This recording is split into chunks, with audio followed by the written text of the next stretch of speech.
എല്ലാവർക്കും RJ's mind power ട്രെയിനിങ്ങിലേക്ക് സ്വാഗതം. ഇന്ന് നമ്മൾക്ക് സീരിയസ് ആയിട്ടുള്ള മെൻ്റൽ ഡിസോർഡേഴ്സ് ഏതാണെന്ന് നോക്കാം. അതായത് മൂഡ് ഡിസോർഡർ. മൂഡ് എന്ന് പറഞ്ഞാൽ എന്താണ്? ചിലപ്പോഴൊക്കെ നമ്മൾ പറയില്ലേ, ഇന്നെനിക്കൊരു മൂഡില്ല, ഇന്നെനിക്കിതൊക്കെ ചെയ്യാൻ നല്ല മൂഡ് തോന്നുന്നു.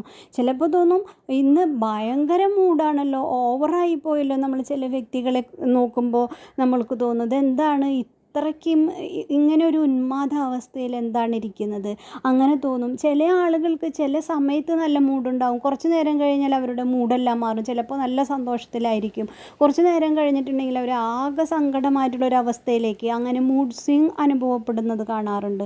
അപ്പോൾ ഇതിനെക്കുറിച്ചൊന്ന് നമ്മൾക്ക് നോക്കാം. മൂഡ് എന്ന് പറഞ്ഞാൽ എന്താണ്? നമ്മുടെ സ്ഥായിയായ വൈകാരിക അവസ്ഥയെയാണ് നമ്മൾ മൂഡ് എന്ന് പറയുന്നത്. അതായത് നമ്മുടെ ഇമോഷണൽ സ്റ്റേറ്റിനെയാണ് നമ്മൾ എന്ത് പറയുന്നത്, മൂഡ് എന്ന് പറയുന്നത്.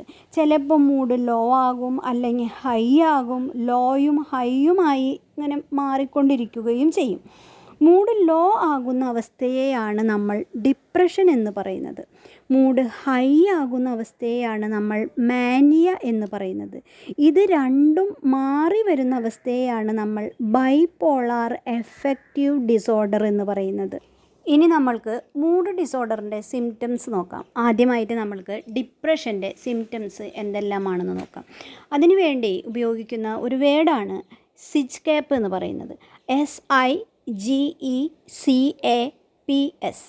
അതിലെ ഫസ്റ്റ് ലെറ്ററായ എസ് സൂചിപ്പിക്കുന്നത് സ്ലീപ്പാണ്, ഉറക്കം കുറവായിരിക്കും. ഡിപ്രഷൻ അനുഭവിക്കുന്ന വ്യക്തികളിൽ ഉറക്കം കുറവായിരിക്കും. ഇൻട്രസ്റ്റ്, ഒന്നിലും താല്പര്യമുണ്ടാകില്ല. ഗിൽട്ടാണ്, അതായത് എല്ലാത്തിലും ഒരു കുറ്റം കണ്ടുപിടിക്കുന്ന ഒരവസ്ഥ, ഒരു കുറ്റബോധമായിരിക്കും അവരുടെ മനസ്സിലുണ്ടായിരിക്കുക. എല്ലാത്തിനോടും ഒരു നെഗറ്റീവ് വ്യൂ ആയിരിക്കും. അതായത് നിഷേധാത്മകമായ ഒരു കാഴ്ചപ്പാടായിരിക്കും. നിസ്സഹായാവസ്ഥയായിരിക്കും അവരിലുണ്ടായിരിക്കുക. ഒന്നിലും തന്നെ ഒരു പ്രതീക്ഷയും ഉണ്ടായിരിക്കില്ല. ജോലി ചെയ്യാനൊന്നും താല്പര്യവും ഉണ്ടായിരിക്കില്ല. അടുത്തത് എന്ന അക്ഷരമാണ്. അത് എനർജി, അതായത് എനർജി ലെവൽ ലോ ആയിരിക്കും. ഒരു ഉന്മേഷക്കുറവ്, എപ്പോഴും ഉന്മേഷക്കുറവായിരിക്കും ആ വ്യക്തികളിൽ ഉണ്ടായിരിക്കുക. കോൺസെൻട്രേഷൻ, ഒന്നിനെയും ശ്രദ്ധിക്കാനായിട്ട് സാധിക്കില്ല, ഒന്നിലും ശ്രദ്ധ കേന്ദ്രീകരിക്കാനായി സാധിക്കില്ല. എപ്പിറ്റൈറ്റ്, അതായത് വിശപ്പിനോടനുബന്ധിച്ച് അവർക്ക് പല പ്രശ്നങ്ങളും അനുഭവപ്പെടുന്നുണ്ടായിരിക്കും. ഒന്നെങ്കിൽ ധാരാളം ഭക്ഷണം കഴിക്കുന്നവരായിരിക്കും, അല്ലെങ്കിൽ തീരെ വിശപ്പ് അനുഭവപ്പെടാത്തവരായിരിക്കും, ഭക്ഷണത്തിനോട് തീരെ താല്പര്യം കാണിക്കാത്തവരായിരിക്കും. അടുത്തത് വരുന്നത് ആണ്, സൈക്കോ മോട്ടോർ ആക്ടിവിറ്റി. അതായത് ശാരീരിക ചലനങ്ങൾ അവർക്ക് കുറവായിരിക്കും. ആവശ്യമുള്ള രീതിയിൽ ചിന്തിക്കാൻ സാധിക്കില്ല. എന്തെങ്കിലും നല്ല ഒരു കാര്യത്തിനെക്കുറിച്ച് പോസിറ്റീവായിട്ട് അവരുടെ ജീവിതത്തിലെ ആവശ്യമായ ഒരു കാര്യത്തിനെക്കുറിച്ച് ചിന്തിക്കാനുള്ള കഴിവ് അവർക്ക് ഉണ്ടായിരിക്കില്ല. അവരുടെ ചിന്തകൾ എപ്പോഴും കോൺഫ്ലിക്റ്റ് നിറഞ്ഞതായിരിക്കും. അടുത്തത് ആണ്, സൂയിസൈഡൽ ടെൻഡൻസിയാണത്. ആത്മഹത്യ ചെയ്യണം എന്നുള്ളൊരു ടെൻഡൻസി, എന്നുള്ളൊരു ആഗ്രഹം അവരിലുണ്ടായിരിക്കും. ഇങ്ങനെയുള്ള ആളുകൾ എപ്പോഴും ഞാൻ ആത്മഹത്യ ചെയ്യുമെന്ന് പറയുന്നുണ്ടായിരിക്കും. ഇങ്ങനെ 9 സിംറ്റംസാണ് പറയുന്നത്.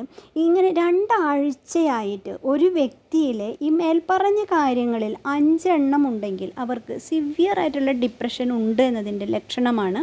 അതുകൊണ്ട് തന്നെ അതിനാവശ്യമായിട്ടുള്ള ട്രീറ്റ്മെൻറ്റുകൾ എന്തായാലും എടുക്കേണ്ടതാണ്. അടുത്തതാണ് ഒരു മൂഡ് ഡിസോർഡറാണ് മാനിയ എന്ന് പറയുന്നത്. അതായത് ഹൈ മൂഡിലിരിക്കുക.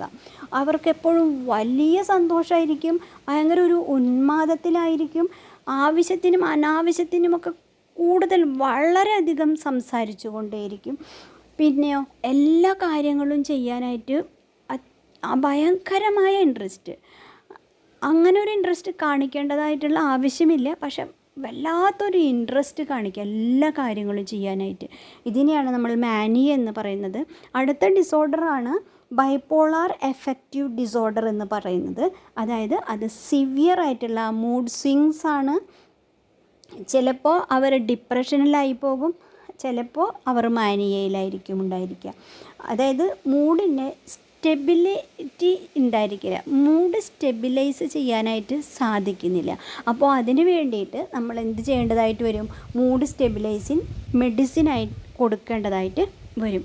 ഇങ്ങനെ മൂഡ് ഡിസോർഡർ ഉണ്ടെങ്കിൽ അതിന് വേണ്ടിയിട്ടുള്ള ട്രീറ്റ്മെൻറ്റും കൗൺസിലിങ്ങും എന്തായാലും എടുക്കേണ്ടത് അത്യാവശ്യമാണ്. എല്ലാവർക്കും ശുഭദിനം നേരുന്നു. Thank you so much.